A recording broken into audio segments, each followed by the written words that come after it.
Okay, let's just get right into it. Let's talk about Boruto. If you're a fan of the whole Naruto saga, you've probably felt it, right? That nagging feeling that the sequel, even with its good moments, is just missing something. Well, today, we're going to find that missing piece. We're going to uncover the powerful story that was actually buried inside the anime all along. I mean, if you've ever watched Boruto from week to week and just felt this growing sense of frustration, you are definitely not alone. There's this widespread feeling that this sequel to an absolute legend of a story just doesn't land right. And you know what? That's a completely valid feeling, and we're going to dig into exactly why. So here it is. This is the absolute core of the issue, and it's a really important distinction. Boruto isn't a bad show because it doesn't have a story. It's seen as a bad show because it actively hides its great story under a mountain of what I can only call narrative clutter. For most of us, watching Boruto feels like a content dump. You can barely tell the filler from the main plot, right? Arcs just kind of start and stop without building any real momentum, and you're left sitting there thinking, why am I even watching this? All the narrative gravity, all the weight, just gets completely lost. But what if we could just strip all of that noise away? Imagine if we could clear away all the static and find one single clean storyline that makes perfect sense from the beginning to the end. Well, that's exactly our goal today. We are going to find what I call the narrative spine of Boruto. To pull this off, we're going to use a framework called the EMC2, or the Enhanced Master Cut. Now, let's be super clear here. This is not a fan edit. We're not rewriting dialogue or re-editing scenes. Think of it more like a narrative refocus. It's a curated watch order that's designed to just slice away the clutter and reveal the powerful, coherent story that was always there just waiting for us. This method does three things that are absolutely crucial. Three things the weekly anime just failed to do. First, it gets rid of all that narrative noise, all the junk. Second, it respects what each major arc was actually trying to accomplish. And third, and this might be the most important part, it preserves the emotional momentum, so you feel the story building from one event to the next. So, enough with the theory. Let's get to the proof. We are going to rebuild Boruto's story from the ground up, focusing only on the arcs that really, truly matter.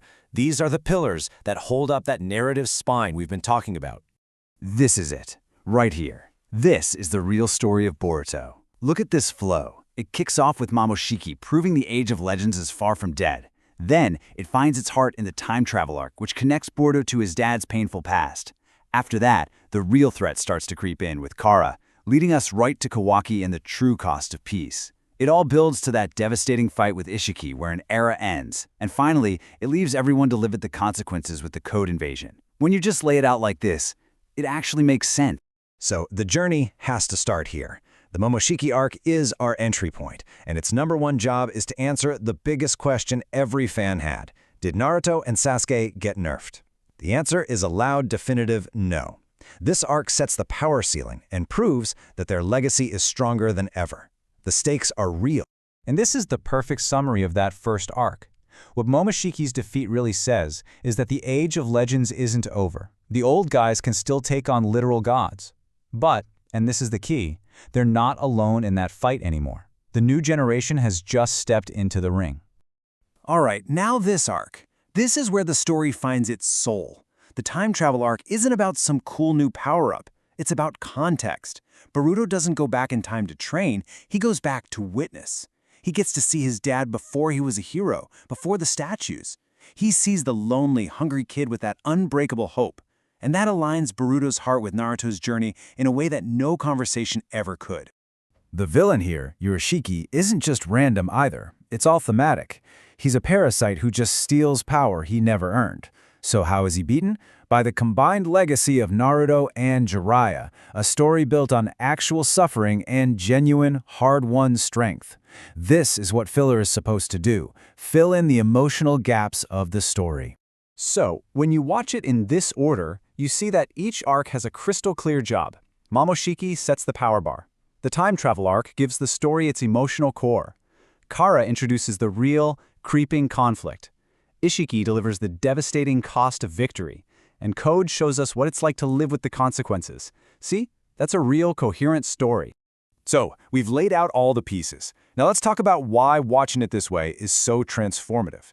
Because following this narrative spine doesn't just make for a better show, it fundamentally changes your relationship with these characters and the story's connection to the past. It's really the difference between frustration and pure enjoyment. The weekly experience has you constantly asking, why am I watching this? All the emotional momentum just dies. But when you follow the narrative spine, you're always thinking, okay, I see where this is going. You feel that connection from one major event to the next. You're actually on the ride. When you see it this way, Boruto is no longer some betrayal of what came before. It becomes the perfect thematic bridge. It connects the era of war and trauma from Shippuden to this brand new era in Two Blue Vortex, a world that has to learn how to survive without its gods. Boruto's story becomes one of transition, inheritance, and course correction. And this brings us to our final and maybe most important point. This isn't just about finding a better way to watch Boruto. It's about rescuing a legacy. It's about protecting the narrative integrity of the entire Naruto saga. And let's just be honest with ourselves, Boruto was never a bad idea. The concept of a new generation living in the peace their parents fought and died for, that's brilliant stuff. The problem was never the idea, it was the execution, which was forced to serve the endless demand for weekly content instead of serving the story. This also kind of reframes why the original creator, Kishimoto, came back. Maybe he didn't return just to save Boruto. Maybe he came back to protect the spine of Naruto's story. He came back to restore the weight, the stakes, and the real consequences that had been watered down. And this is the final thing I want you to take away from this. By watching the series through this lens, by following this narrative spine, you're not just finding a better way to enjoy the show, you are actively rescuing the true story from all the clutter that was hiding it. Which really just leaves us with one last thought, doesn't it? If a story as huge as Boruto could be so completely hidden by its own noise, how many other great stories are out there just waiting for someone to rescue them from the clutter?